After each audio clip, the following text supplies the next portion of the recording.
All right, I had somebody ask me to do a little video on my homemade wood boiler here. To give you an idea, the tank on that thing is 66 inches, so side to side on that 72 on this little building. So it's a pretty good size little stove. The door opening there is 24 inches wide by 28 inches tall. The firebox is a piece of 36-inch pipe, 36 across, 36 deep, half-inch thick.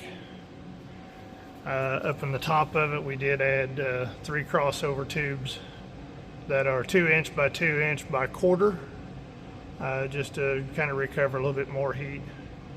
That plate there is about 4 inches off of the stovepipe, which goes straight out the back and goes through the back of the water tank there to try to recover a little bit more.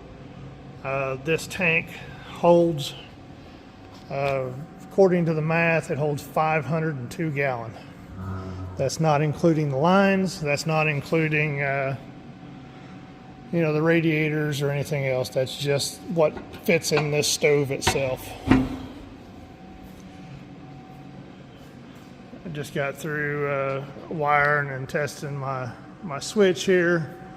So, don't forget to turn the blower on. So you can see the light's on. Blower's not. Flip the switch down. Thermostat will take over, and then the blower will kick on. I do have a little shroud that goes over that. It's currently being painted right now. Letting the paint dry, and before I put it outside, I will we'll put that on there. Yes, it is on a small little trailer. For one, because the building here that my workshop's in, I don't own it, I rent it. That way I can move it if need be. 2 is I already had it. And 3 is my tractor wouldn't lift the stove. It would lift it in pieces, but it would not lift the whole thing. You can see the overflow vent pipe is 1 inch, and then that is 8-inch stainless steel triple wall stove pipe. And just like it is right now, it just will go out my 12-foot or my 13-foot door. I do have another 8 feet of stove pipe that can go on that if need be when I get it around back. So it has 8 inches of insulation on the bottom. It has 6 inches in the walls of this building, and it has 12 inches from the top of the tank all the way to the peak, all of fire and sound mineral wool insulation, just to try to recover as much as I could. It's a single pump system. The back half has been spray foam and fire coated. Yes, I know you can't really make foam fire resistant.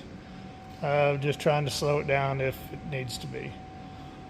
I do have a spot right down there by the pump, and then another one up top up there for a temperature probe, so I can check the variance in water temperature, just to make sure it's circulating properly.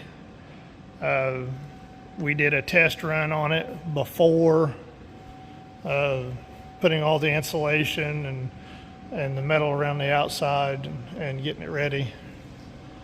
We filled it up mainly to flush out the tank, because the water chamber is an old fuel oil tank. The 2,000 gallon fuel oil tank, we used 4 feet of it. But just to kind of boil that out and make sure we didn't have any leaks. Did a test fire on it full of cold water right out of the tap. Fired it up at 7. By noon, it had already shut off.